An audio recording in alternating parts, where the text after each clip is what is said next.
Halo guys, selamat datang kembali di channel Ivan Akbar 67. Dalam video kali ini gue mau bahas Mushoku Tensei. Dalam video ini, gue tuh mau bahas lanjutan anime Mushoku Tensei berdasarkan light novel volume 8. Video ini adalah part 2 dari pembahasan volume 8. Tentunya video ini adalah kelanjutan dari video sebelumnya. Jadi buat kalian yang belum nonton video pembahasan yang sebelumnya, kalian tuh bisa nonton videonya terlebih dahulu. Video ini satu udah jelas spoiler untuk lanjutan animenya. Jadi buat kalian yang gak suka spoiler, kalian bisa close video ini.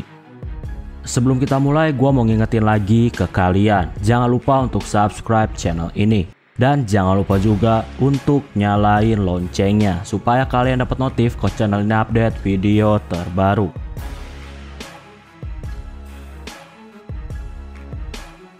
Sekarang ada sudut pandang dari pangeran ketiga kerajaan Shirone, yaitu Zanoba Shirone. Dia adalah anak yang diberkati dengan kekuatan supranatural sejak lahir. Zanoba ini sangat gila sama seni patung atau boneka.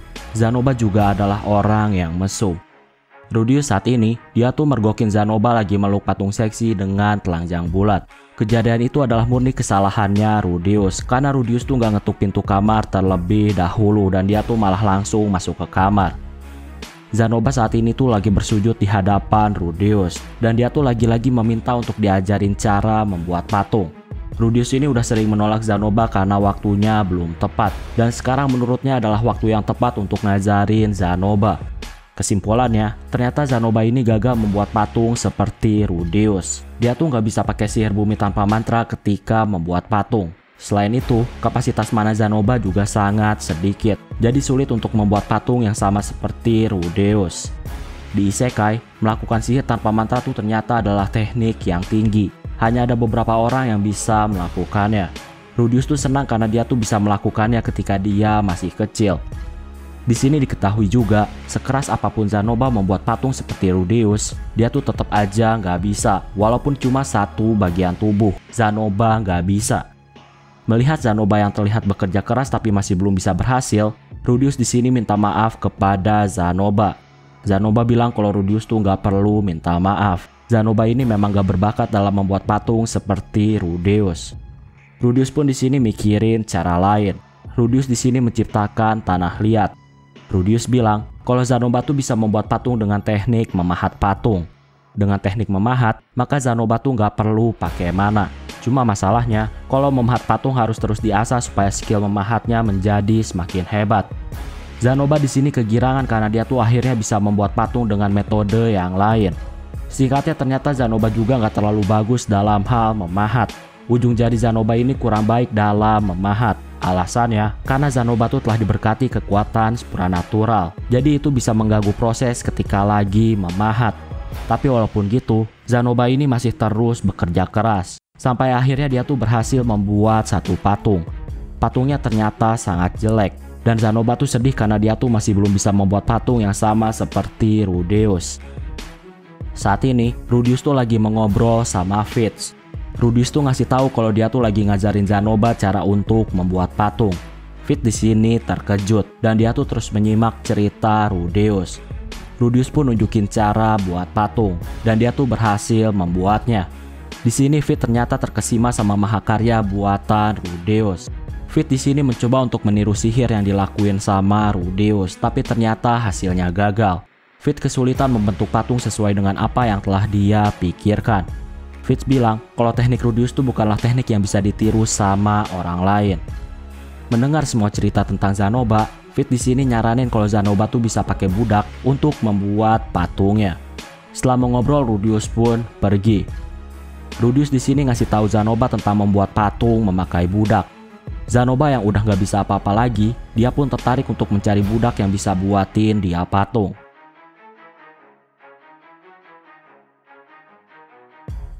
Saat ini, Rudeus memperkenalkan Zanoba kepada Fitz. Rudeus menyuruh Zanoba untuk menghormati Fitz. Setelah itu mereka bertiga tuh menuju pasar budak untuk mencari budak. Ketika masuk pasar budak, Fitz kaget karena ternyata banyak para budak yang telanjang. Fitz terlihat malu menutupi matanya. Ternyata Fitz tuh baru pertama kali masuk pasar budak. Rudeus bilang kalau Fitz bakal terbiasa dengan pemandangan pasar budak. Fit di sini terlihat kecewa karena ternyata Rudius tuh udah terbiasa dengan pemandangan orang-orang yang telanjang. Mereka pun lanjutin memilih budak.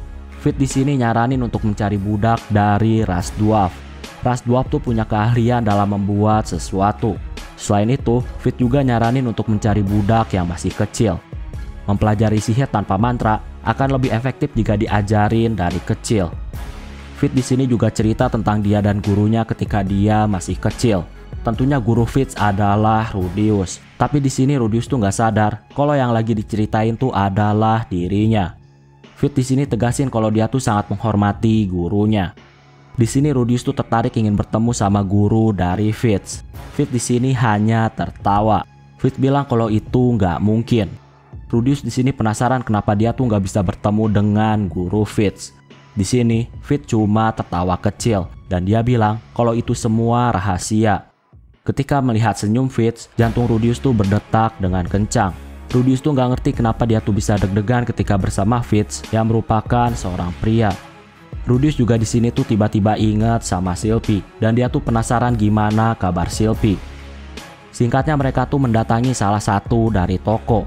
Rudius di sini mau ngomong, tapi si pedagang tuh nggak tertarik dan akhirnya mengabaikan Rudius. Pedagang itu malah langsung nawarin Zanoba tentang budak yang dicari.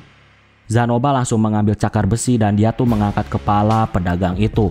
Zanoba di sini sangat marah dan dia tuh tegasin siapapun yang mengabaikan tuannya maka harus dikasih pelajaran. Pedagang itu ketakutan. Rudius di sini langsung menyuruh Zanoba untuk berhenti dan tentunya Zanoba tuh langsung nurut sama Rudius. Rudius di sini minta maaf atas semua yang telah terjadi. Rudius di sini bilang kalau mereka tuh mencari budak dwarf yang berumur sekitar 5 tahun atau lebih tepatnya di bawah 10 tahun. Pedagang itu bilang kalau tempatnya punya seorang gadis dwarf berumur 6 tahun. Pedagang itu pun memperkenalkan Rudius kepada manajer toko yang bernama Febrito. Febrito pun langsung ngasih lihat budak yang dicari sama Rudius. Febrito menyuruh bawahannya untuk membawa budak itu. Bawahannya juga langsung menelanjangi anak itu. Rudius melihat kalau anak itu kurang gizi. Anak itu juga sangat kurus dan tubuhnya tuh terlihat sangat buruk. Rudius di sini ngerasa kasihan. Fit di sini menyentuh pipi budak itu dan kulit gadis itu langsung terlihat normal kembali. Rudius di sini mendekati gadis itu dan dia tuh nanyain hal kecil kayak nama dan lain-lain. Gadis itu cuma menatap Rudius tanpa menjawabnya. Rudius tuh sangat paham tatapan dari gadis itu. Itu adalah tatapan orang yang putus asa yang udah gak mau untuk hidup. Rudius di sini ingat sama masa lalunya di Jepang, tapi kondisinya tuh kali ini berbeda. Rudius saat ini bisa menyelamatkan anak itu, dan dia tuh bisa membuatnya lebih baik.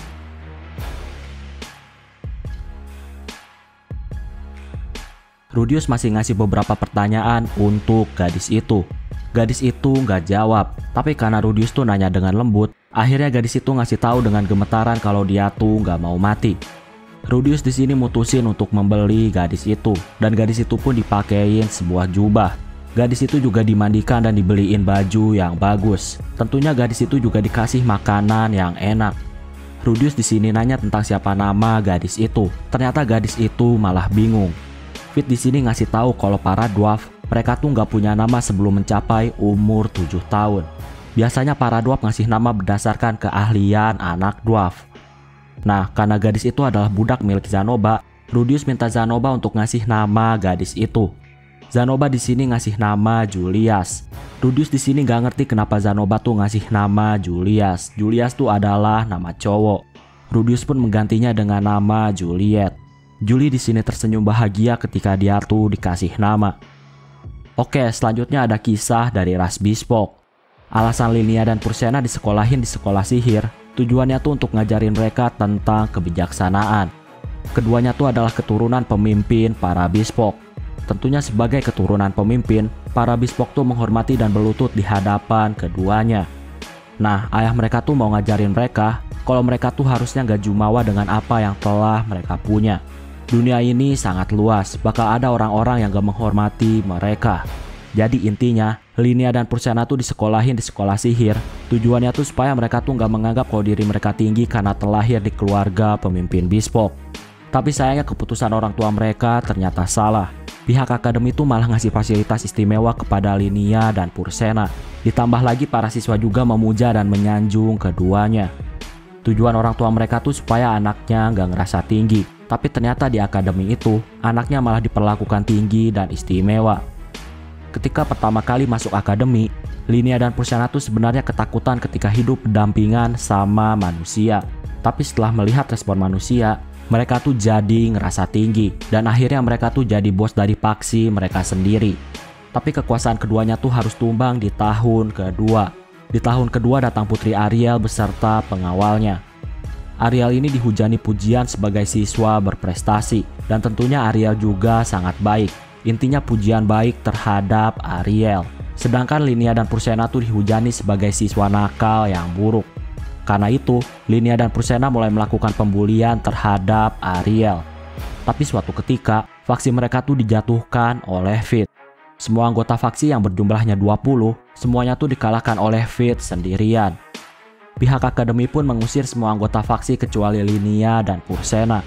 Keduanya terselamatkan karena status mereka sebagai putri pemimpin para bispok. Saat ini, status keduanya tuh di akademi semakin menurun, sedangkan Ariel tuh semakin menaik. Untuk melampiaskan kekesalannya, mereka pun menaklukkan dua siswa khusus yang lainnya, yaitu Cliff dan Zanoba. Linia dan Pursena tuh bisa ngalahin Zanoba dan Cliff. Karena kalah, Zanoba dan Cliff pun ikut Linia dan Pursena. Kedua gadis itu, dia tuh manfaatin Zanoba untuk mencari informasi tentang Ariel.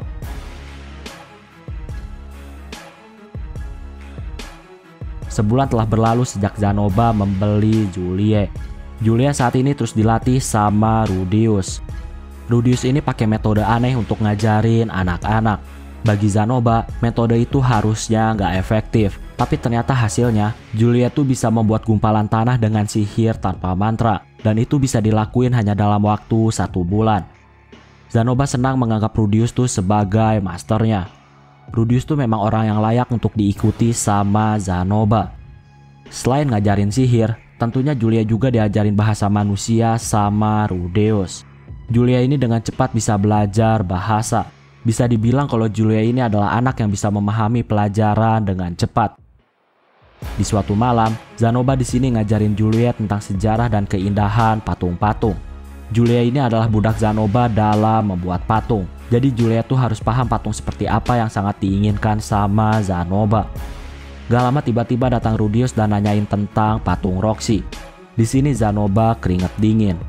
Zanoba di sini tuh mau berbohong, tapi dia tuh nggak bisa membohongi orang yang dia hormati. Zanoba pun dengan gemetaran membuka kotak yang berisi patung Roxy. Ternyata patung Roxy telah dirusak. Pokoknya banyak pecahan dan retakan pada patung dari Roxy. Rudius di sini sangat marah dan dia tuh menyangka kalau Zanoba telah menghina Roxy. Zanoba di sini bilang kalau dia tuh nggak pernah menghina Roxy. Zanoba di sini ketakutan. Rudius tuh benar-benar memuja Roxy seperti sekte agama. Zanoba tahu kalau Rudius tuh saat ini marah besar karena patung dewinya tuh telah dihancurkan. Zanoba pun ceritain tentang yang telah terjadi. Zanoba bilang 1 tahun yang lalu dia tuh ditantang sama Pursena dan Linia. Mereka mempertaruhkan barang berharga milik mereka. Zanoba di sini mempertaruhkan patung Roxy. Bagi Zanoba, patung Roxy adalah benda yang sangat berharga. Zanoba nerima tantangan Linia dan Pursena itu semua karena dia tuh sangat percaya diri. Zanoba adalah anak yang telah diberkati. Dan Zanoba juga nggak pernah kalah bertarung ketika masih di negaranya. Makanya dia tuh sangat percaya diri. Tapi sayangnya kepercayaan diri Zanoba harus hancur. Pursena dan Linia tuh pakai sihir aneh yang membuat Zanoba nggak bisa gerak. Dan akhirnya Zanoba tuh dikalahkan. Zanoba pun ngasih patung Roxy ke mereka. Tapi ternyata mereka tuh menganggap kalau patung Roxy sangat aneh. Dan patung Roxy itu sangat menjijikkan. Akhirnya mereka menghancurkan patung Roxy dengan cara melempar dan menginjaknya. Amarah Rudius kepada Zanoba saat ini telah berhenti. Tapi walaupun gitu, Rudius tuh masih tetap terlihat marah. Rudius mengajak Zanoba untuk menemui Linia dan Pursena. Di sini, Zanoba tuh menganggap kalau Linia dan Pursena akan segera mati. Walaupun gitu, Zanoba di sini ngerasa senang. Zanoba tuh akhirnya bisa balas dendam kepada Linia dan Pursena karena telah menghancurkan patung berharga miliknya. Saat ini Rudius tuh benar-benar dipenuhi sama amarah. Dia tuh nggak terima dengan apa yang telah dilakuin sama Linia dan Pursena. Selama ini, Rudius tuh udah membiarkan kenakalan yang udah dilakuin sama Linia dan Pursena. Tapi kali ini bagi Rudius, Pursena dan Linia tuh udah sangat keterlaluan. Rudius yang merupakan pemuja Roxy dan udah menganggapnya sebagai dewi, tentunya dia tuh akan sangat marah ketika patung Roxy diinjak dan dihancurkan. Rudius tuh nggak bisa maafin itu.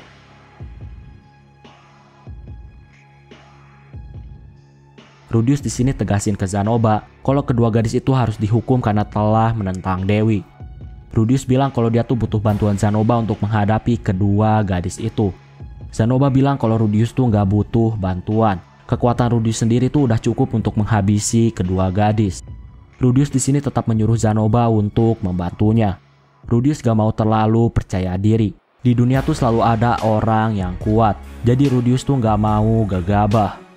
Rudius dan Zanoba tuh masih diskusi tentang gimana cara mereka untuk menghajar kedua gadis itu. Gak lama, datang kedua gadis yang baru aja selesai pelajaran sore. Rudius dan Zanoba di sini menghentikan jalan keduanya. Di sini, Linia bilang kalau Zanoba tuh melakukan hal memalukan dengan membawa anak kecil hanya untuk balas dendam. Zanoba di sini sangat marah karena Rudius dihina, tapi Rudius tuh menghentikan Zanoba. Linia di sini bilang sebaiknya Rudius pergi. Kalau enggak, maka Linia tuh bakal menghancurkan Rudius. Linia sekali lagi bilang lebih baik Rudius pergi. Linia udah gak mau lagi menjadi murid nakal yang menghajar seorang siswa, jadi lebih baik Rudius pergi. Di sini Rudius tuh meledek cara ngomong Linia yang aneh.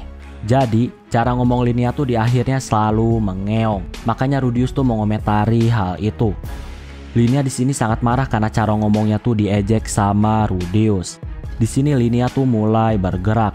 Rudius nyuruh Zanoba untuk mengurus Pursena. Rudius tahu kalau Bispock tuh punya sihir vokal yang bisa melumpuhkan tubuh. Karena Rudius gak tahu cara menghentikannya, Rudius pun pakai sihir debu. Pursena di sini tersedak karena banyak debu yang dia hirup. Gak lama datanglah Linia dengan kecepatan tingginya. Tapi bagi Rudius, kecepatan itu gak secepat milik Eris. Rudius pun meninju pelipis Linia dan menghantamkannya ke tanah. Rudius juga meletakkan kakinya di dada Linia, dan Rudius tuh memukul Linia dengan meriam batu. Saat ini Rudius melihat pertarungan Zanoba melawan Pursena. Bagi Rudius, kecepatan Zanoba sangat lambat. Rudius pun ngeluarin sihir rawa, dan dia membuat keseimbangan Pursena jadi goyah. Pursena kaget dengan apa yang telah terjadi. Rudius di sini langsung menghantam Pursena dengan meriam batu. Pursena pun akhirnya pingsan. Ketika dikasih sinyal, Julia di sini muncul dari semak-semak dan dia tuh bawa karung. Pursena dan Linia pun dimasukin ke karung. Rudius di sini agak kecewa karena ternyata lawannya tuh terlalu lemah. Rudius tuh saat ini mengingat pertarungannya sama Eris, dan bagi Rudius, bertarung sama Eris tuh sangat menyenangkan. Saat ini, Pursena dan Linia tuh dibawa ke kamar Rudius. Kedua gadis itu ternyata diikat di kursi sama Rudius. Di sini, Rudius tuh mau melakukan hal senonoh. Dia tuh udah bayangin hal mesum, tapi tetap aja anunya Rudius tuh gak berdiri. Rudius pun batalin melakukan pelecehan, dan itu membuat para gadis terlihat sangat lega. Para gadis di sini nanya tentang salah dia ke Rudius. Rudius pun nunjukin patung Roxy yang udah hancur. Para gadis ingat dengan patung mengerikan itu. Dibilang mengerikan, membuat Rudius makin down. Rudius tegasin kalau itu adalah patung Dewi yang dia sembah. Rudius tegasin kalau kedua gadis itu telah menghina dewinya. Kedua gadis itu jadi pucat ketika tahu hal itu.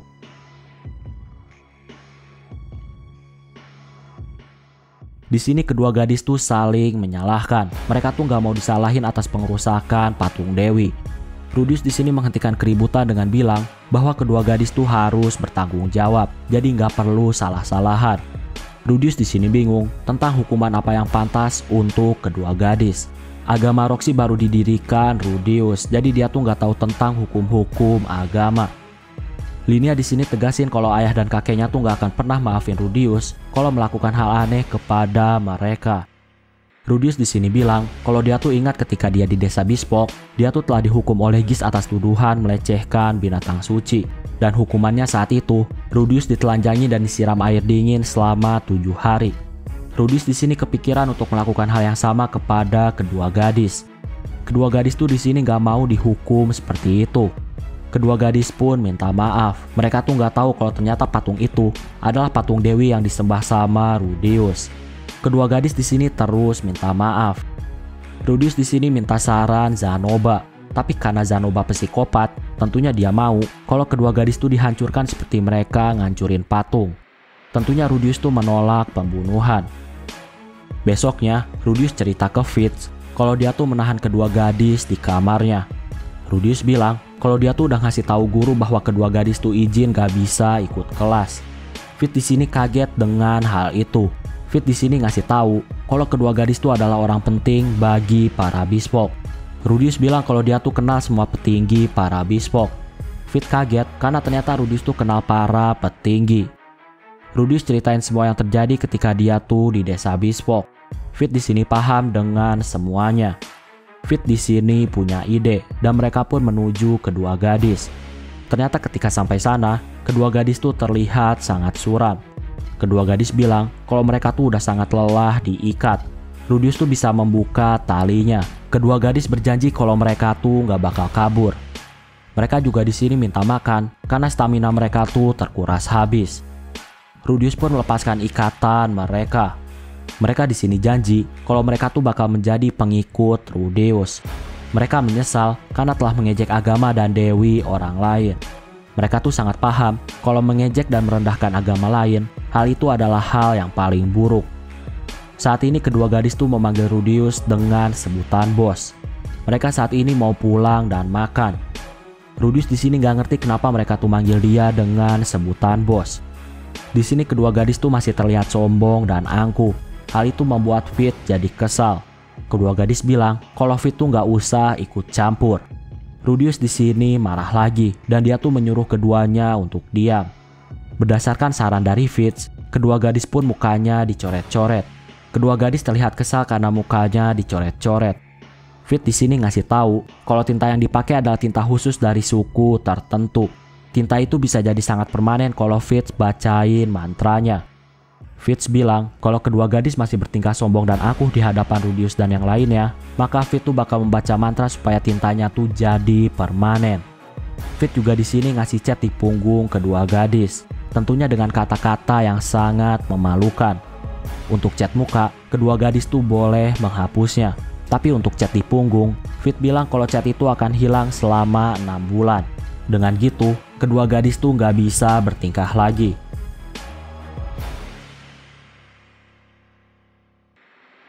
Setelah peringatan dari Fitz, kedua gadis tuh mau pergi. Tapi sebelum pergi, mereka tuh nanya tentang guru yang ngajarin Rudius tentang memprediksi gerakan yang cepat. Rudius bilang kalau gurunya adalah Geslin. Kedua gadis itu sangat tahu nama itu dan mereka tuh paham sesuatu. Setelah itu kedua gadis pergi meninggalkan Rudeus. Rudius tuh di sini masih penasaran dengan manta tinta dari Fitz. Fitz bilang kalau itu adalah kebohongan. Tinta itu adalah tinta biasa yang kalau dicuci pakai mana, maka tintanya tuh bakal hilang. Fitz di sini tertawa kecil sambil memegangi mulutnya. Setelah itu, Fitz melihat-lihat kamar Rudeus. Fitz saat ini menuju relik yang ada di kamar Rudeus. Rudius di sini melarang Fitz untuk membuka relik itu. Rudius bilang kalau itu berisi sesuatu yang suci dari ajaran agama Roxy. Fitz mengerti dan dia tuh lanjutin untuk melihat-lihat kamar Rudeus. Fitz di sini mau nyoba tidur di kasur Rudeus. Rudeus ngizinin Fitz. Rudius di sini penasaran dengan wajah dari Fitz. Karena penasaran, Fitz tuh mau membuka kacamatanya. Tapi sayangnya Fitz cuma bercanda. Fitz bilang kalau dia tuh nggak diizinin untuk ngasih tahu wajahnya oleh Putri Ariel. Setelah banyak mengobrol, Fitz pun akhirnya pergi. Rudius di sini bersyukur karena Fitz gak membuka kacamatanya. Rudius takut kalau dia tuh bakal jadi gay kalau Fitz membuka kacamatanya. Saat ini Fitz terlihat sangat senang. Ariel di sini bilang kalau dia tuh ngerasa aneh karena Rudius tuh masih belum sadar tentang identitas dari Fitz. Fitz bilang kalau dia tuh belum ngasih tahu nama aslinya, makanya Rudius tuh belum tahu. Fitz juga di sini takut kalau Rudius tuh lupa sama dia walaupun udah ngasih tahu nama aslinya. Fitz dan Ariel saat ini masih mengobrol. Fitz ini selalu mengikuti dan mendukung keputusan Ariel. Ariel di sini tegasin kalau Fitz boleh melakukan apapun yang sangat diinginkan sama Fitz. Jadi jangan terus terpaku pada Ariel. Ariel bilang kalau Fitz tuh boleh egois. Sebenarnya Fitz punya keinginan untuk selalu bersama Rudius. tapi keinginannya itu bertentangan dengan tujuan Ariel. Sebenarnya bisa aja Fit selalu bersama Rudius dengan tetap membantu tujuannya Ariel. Tapi Fit tuh nggak mau kalau nantinya Rudius malah melayani Ariel karena Fit. 3 bulan berlalu. Saat ini Rudius tuh bertanya-tanya kenapa Juliet tuh sangat takut padanya. Juliet tuh memang bisa diajarin sama Rudius, tapi kalau Juliet ngelakuin kesalahan, Juliet tuh ketakutan dan minta maaf di balik kaki Zanoba. Zanoba bilang kalau para dwarf tuh dikasih tahu tentang bahaya seekor monster. Kemungkinan ketika Rudius mengikat kedua gadis, Juliet tuh menganggap kalau Rudius tuh mengerikan seperti monster itu. Singkatnya, tanpa pengetahuan Rudius, ternyata Rudius ini sedang diawasi sama orang lain. Di sisi lain, di saat Rudius menikmati masa-masa indahnya di akademi, saat ini tuh ada sebuah pergerakan di wilayah timur yang jauh. Di sana tuh ada pulau yang dihuni para ogre. Para ogre tuh udah mulai bergerak. Alasan mereka bergerak itu semua karena di akademi sihir mereka tuh telah menemukan orang yang mereka cari. Saat ini, pergerakan mereka menuju ke arah Universitas Sihir yang ada di kerajaan Ranoa.